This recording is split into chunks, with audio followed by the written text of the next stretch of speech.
Bu maşın niyə var? Əslini öyrəndiyiniz zaman şoka düşəcəksiniz. Mövzumuz ölkəmizdə məşhur olan Qalinvagindir. Gəlin Qalinvaginin yaranma tarixinə baxaq.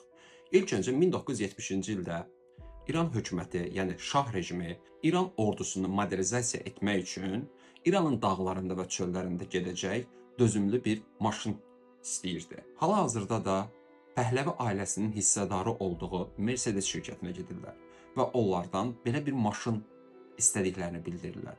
Onlar da tamamilə komfortdan kənar, tamamilə balansdan kənar, dağda, çöldə, palçıqda və tozda gedə biləcək bir maşın çıxardırlar.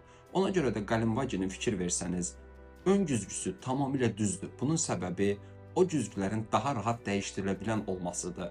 Eyni zamanda Qalinvaginin tüm ətrafı sərt köşəlidir. Sərt köşəli olmasının səbəbi daha rahat təmir edilə bilən olmasıdır.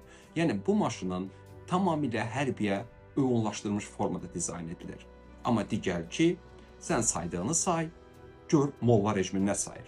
1979-cu illərə çatdığımız zaman artıq maşın hazır vəziyyətə gəlir.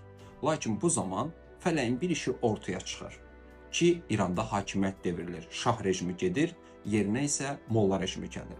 Bu zaman əllərində qalan bu prototipi Mercedes-Benz şirkəti Qalinvagin, yəni G-kassa olaraq bazara çıxardır.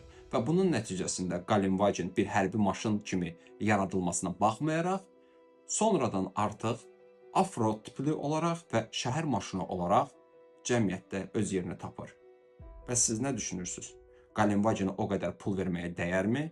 Yoxsa Qalinvagin sadəcə Mercedes-Benzin yaxşı bir marketinq taktikasının məhsuludur? Bu tərz videoların daha çox gəlməsi üçün bəyənib şərh bildirməyi unutmayın. Daha çox video üçün izləmədə qalın.